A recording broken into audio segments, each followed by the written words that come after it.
Buenos días, buenas tardes, buenas noches chicos, yo soy Flor, una vez más en el canal. Os extrañé mucho, os eché mucho de menos. Que no suba vídeos no quiere decir que no me acuerde de vosotros, pero es que no me da mucho tiempo porque tengo otras ocupaciones y esto es como un hobby.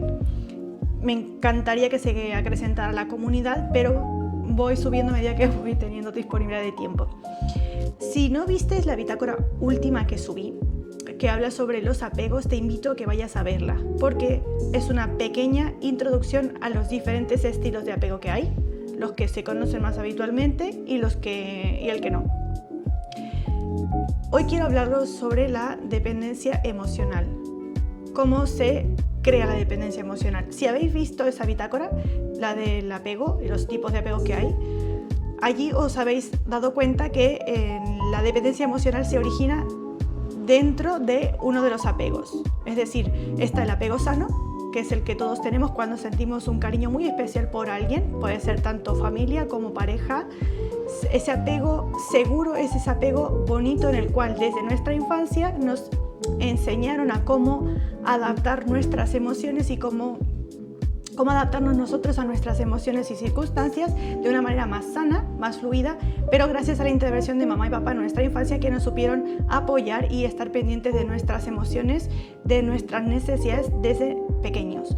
¿Qué ocurre cuando mamá y papá emocionalmente no están preparados o no saben educarnos a nivel emocional y no saben cómo llenarnos o cómo suplirnos esa necesidad que tenemos de que nos enseñen desde pequeños a saber cómo entender y comprender nuestras emociones y luego cómo saber sobrellevarlas y cómo saber adaptarnos ante las diferentes circunstancias? Cuando eso no ocurre, porque mamá y papá no saben cómo transmitirnos, porque tampoco seguramente en su infancia lo tuvieron, ahí es cuando se crean esos apegos que no son sanos.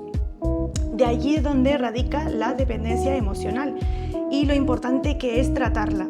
¿Por qué? Porque dependiendo del tipo de apego que tengamos, que no sea sano, eso se va a seguir reproduciendo a lo largo de nuestra vida con las diferentes relaciones que nosotros tengamos en diferentes vínculos, ya sea con amistades, con miembros de nuestra familia, compañeros de trabajo, con la pareja, hasta incluso con vecinos. ¿Por qué? Esto va a suceder siempre con las personas más allegadas a nosotros, por las cuales nosotros sentimos ese cariño, ese amor muy estrecho. A ver, amor por algún conocido o vecino no sentiremos, pero sí podemos sentir un cariño muy especial, por ejemplo, con algún vecino que conozcamos de nuestra infancia o alguna amistad, incluso esas amistades que nosotros los consideramos como hermanos o hermanas, que nosotros sentimos un vínculo súper estrecho y ese apego es sano, es normal en nosotros como seres humanos sentirnos conectados o vinculados emocionalmente a alguien, a la pareja sin dudarlo, e incluso a miembros de nuestra familia. Es verdad que dentro de la familia podemos tener más vínculos más estrechos con unos miembros que con otros, también se da el caso, pero no se deja de sentir ese cariño, ¿verdad? Cuanto más fuerte es ese cariño, esa alegría que te da hablar con esa persona, el saber que está bien, que le van bien sus proyectos, que le va bien en su vida, en sus ámbitos, esa alegría que a ti te da esto es porque tú sientes mucho cariño, mucha afinidad con esa persona y tú deseas que le vaya bien. Entonces ese apego es sano. ¿Qué ocurre? Cuando se da un apego que no sea sano, es cuando comienza la dependencia emocional y es cuando nosotros comenzamos a vincularnos, da igual con qué tipo de vínculo, desde la carencia. ¿Por qué? Porque desde nuestra infancia nos faltó que nos nutrieran emocionalmente desde algún aspecto, tanto puede ser con mamá, con papá o con incluso ambos, y entonces nosotros proyectaremos en nuestras futuras relaciones, ya sea de pareja, de amistades, de compañeros de trabajo o incluso cuando vamos creciendo, cómo nos vinculamos con nuestra familia. Eso también va a venir predeterminado de esa dependencia emocional.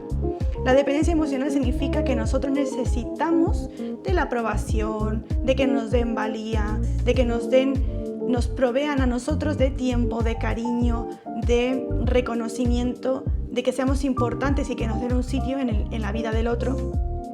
¿Por qué? Porque nosotros eso no lo hemos sentido tal vez en nuestra infancia con esa mamá o ese papá o incluso con ambos y esperamos que nos lo supla o nos lo proporcione esa otra persona, dígase pareja, dígase amistad, dígase hermano, dígase compañero de trabajo, vecino, compañero de piso, etc. Depende, estamos hablando de que esto afectará a esos vínculos muy estrechos que tú tengas. Tú imagínate que tú no tienes pareja, pero vives con un compañero de piso o una compañera de piso al cual le tienes súper mega cariño, como si fuera un hermano o una hermana. Pues aquí se puede crear esa dependencia emocional. Que vamos a poner ejemplos. Esa persona está en una reunión y por lo que sea no nos puede contestar, pasa un tiempo y nosotros, como lo vemos inconscientemente desde el lado de la dependencia, estamos preocupándonos porque no me contesta, no le importo, no se preocupa por mí, se está haciendo lo interesante, etc. Estas películas y paranoias mentales que uno se crea son desde el lado de la herida que tenemos. Algunos lo dicen, sí, esto es el ego, y no necesariamente tiene por qué siempre ser el ego, porque si nosotros tenemos una herida que no está resuelta, eso va a operar a nivel inconsciente, como si fuera un piloto automático que se activa y se pone en marcha, pues eso nosotros no lo podemos controlar hasta que no sanemos esa herida. ¿Y qué ocurre? Que cada vez que esa persona, por lo que sea, no nos pueda contestar o hagamos un plan y lo tenga que cancelar a último momento porque le ha surgido un imprevisto y nosotros no sepamos ponernos en sus zapatos y decir, vale, yo entiendo que te ha salido este imprevisto, no pasa nada, no te preocupes, reagendamos esa quedada, esa cita o ese proyecto que teníamos y espero a que se pueda dar en otro momento que nos vaya bien a los dos, por ejemplo, ¿no? Como nosotros lo estamos viendo desde el lado de no me están dando atención, no quiere venir conmigo, le interesa más ver a esta otra persona o le interesa más ese proyecto, ese trabajo o esa otra situación que yo. Ahí es cuando nosotros lo vemos desde el lado de eso que no nos han cubierto en la infancia. ¿Y por qué es tan importante? Porque tú imagínate que tú estás en pareja, por ejemplo, y la pareja está reunida y tú, yo qué sé, tienes esa necesidad de saber que está bien, te gusta que te escriban muy a menudo, cariño, ¿cómo ha ido la mañana? Cariño, buen profit, o bueno, como decimos aquí, buen provecho, o cariño, ¿cómo te has despertado si no viven juntos, por ejemplo? O ¿cómo te ha ido la reunión?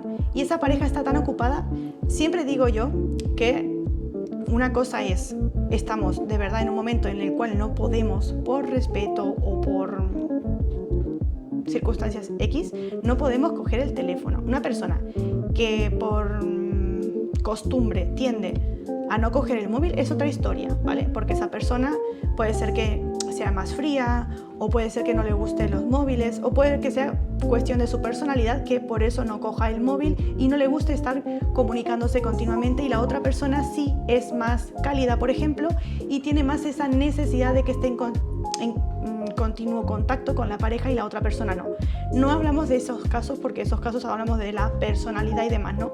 Pero estoy hablando en el caso de que sí se mantiene una comunicación habitual, normal, que es costumbre para ambas partes, pero cuando esa otra persona no puede contestar por el motivo que sea, que no es habitual, ¿vale? Un accidente o una reunión, no tiene cobertura, alguna cosa muy concreta, ¿vale? Que sea anormal, que salga fuera de la norma, y la otra persona ya comienza a ponerse ansiosa, a preocuparse, a montarse paranoias de que por qué no le contesta, qué estará pasando, no me quiere, estará con otra, estará con otro, etc. Esto viene de la dependencia emocional, pero a un nivel muy negativo, ya diríamos tóxico, que esto se usa mucho, esta palabra se ha utilizado mucho últimamente, pero es a un nivel más tóxico, porque si esperamos a que la persona nos contacte y pasan muchas horas, pues ahí sería de preocuparnos, ¿verdad?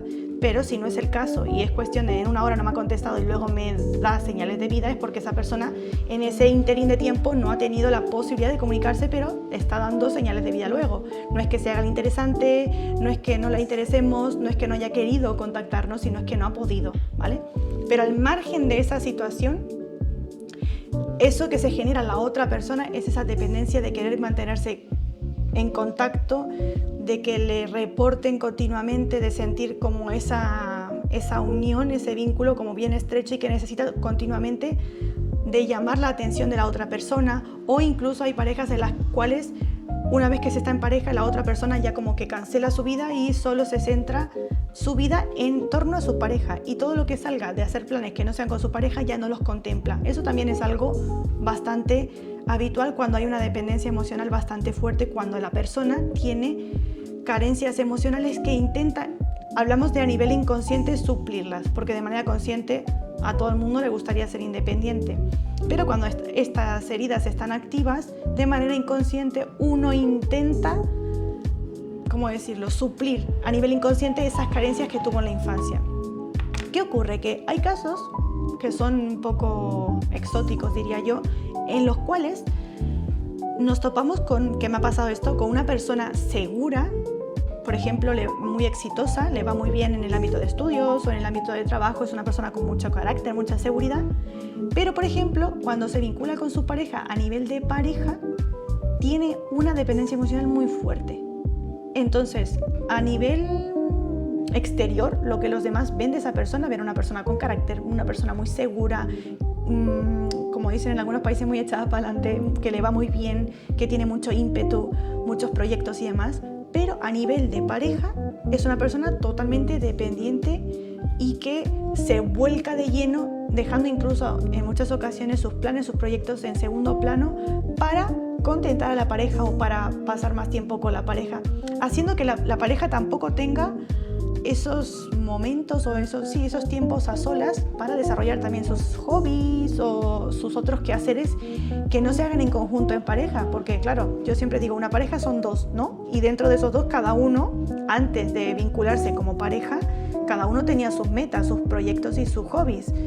Y cuando uno se junta en pareja, es por el vínculo del amor y demás, pero no dejan de ser dos individuos con intereses y objetivos individuales. Que muchos puedan ser conjuntos, sí, pero hay otros que no podrán ser conjuntos porque, por ejemplo, mi pareja, vamos a hacer el caso que eres chica, mi pareja le encanta el automovilismo y le encanta ir a ver carreras de Fórmula 1 o rally, etc. Y yo acepto eso, por supuesto, porque es una característica, un hobby de mi pareja y por ende le acepto, pero no quiere decir que a mí me guste. Entonces, si no me gusta, tal vez decida que en algunos momentos no la acompañe y esa persona necesite de ese tiempo a solas para ir a ver esa carrera y demás. Entonces, habrá cosas que se podrán hacer en conjunto, pero habrá otras que no.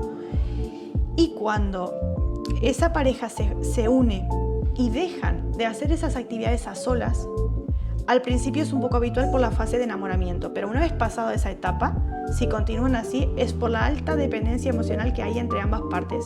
Puede ser que uno tenga más dependencia emocional que el otro, o incluso que ambos tengan en diferentes medidas porque pueden tener diferentes tipos de apego, ¿vale? Entonces, súper mega importante, trabajarnos estas heridas, porque si no, a la mínima que pase alguna situación que se salga de nuestras expectativas, porque es lo que nosotros deseamos, ya nos estaremos decepcionando y eso nos va a causar sufrimiento y dolor porque nosotros esperamos que el otro nos cumpla en base a nuestras expectativas. Pero si el otro es de una cierta manera, tiene una personalidad, unos gustos que no coinciden con eso que nosotros deseamos, por más que nosotros pedamos un deseo, eso no se va a cumplir porque esa otra persona y de esa otra manera. Entonces, hay que tener en cuenta que sí, un poquito de realismo hay que tener, pero que nosotros cuando estemos en pareja no tenemos que hacer o intentar cambiar al otro, sino que tenemos que comprender quién es el otro, qué gustos tiene, qué pasiones o qué anhelos tiene para saber si coincide conmigo. Y esto se tiene que dar, sería estupendo que pasase cuando se está conociendo a la pareja. Pero como se pasa por esa fase de enamoramiento que por lo general pasan de manera inconsciente porque es como si fueran imanes, las heridas de una persona vibran con las heridas de la otra, entonces es como que se atraen como dos imanes, como dos polos opuestos, no opuestos pero complementarios, ¿vale? Entonces se atraen. ¿Qué ocurre? Que esa primera atracción es a nivel de tú tienes una herida que va muy bien con la que yo tengo, nos compenetramos bien y entonces en base a ese reflejo inconsciente nos atraemos y luego también físicamente, ¿verdad? Pero luego de que pasa esa fase de enamoramiento empezamos con las etapas de desilusionarnos porque empezamos a ver realmente facetas que no habíamos descubierto en la fase de enamoramiento porque estábamos muy apantallados y no veíamos más, teníamos a la persona en un pedestal. ¿Y qué ocurre? Que allí es cuando vienen las decepciones, porque nosotros nos creamos en nuestra mente una idea preconcebida de lo que nosotros creíamos ver en el otro, y el otro tal vez estaba haciendo, ¿cómo decirlo?, como es natural, pero nosotros no lo veíamos porque estábamos enamorados o estábamos en esa fase de enamoramiento, y a la otra persona le pasa lo mismo con nosotros, eso es en ambos sentidos. Luego empiezan a surgir las heridas porque empezamos a chocar y nos empiezan a tratar como nos trataron en el pasado otras parejas, o nos empieza a ocurrir casos muy similares. ¿Por qué? Porque no los tenemos trabajados. Entonces la vida siempre va a esperar un tiempo prudencial para dejarte descansar, pero luego volverá a ponerte ante esa misma situación de nuevo para que tú veas que tienes sin resolver esa herida. Por eso es súper importante trabajar en las heridas desde la infancia, y además para tampoco, si quieres tener familia o tener hijos en el futuro, que no le heredes todas esas heridas a tus hijos, porque si tú te las trabajas en ti, ya cuando vengan ellos ya no tendrán esa carga de volver a repetir patrones en el árbol, por ejemplo, que se dan casos en los que las mujeres eran más sumisas porque el hombre tenía más el control, o roles en los que la mujer no podía crecer de manera profesional porque tenía que dedicarse a la casa. Hablo de cosas muy básicas, ¿verdad? Se dan mil historias, pero para poner un ejemplo muy básico.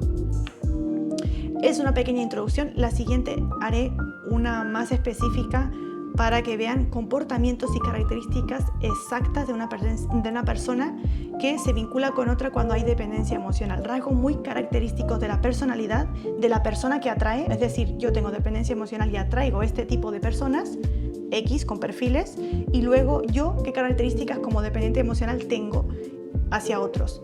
Pero para no ser tan extensa esta, quería hacer como una pequeña introducción y especificar todas estas características en otra bitácora diferente.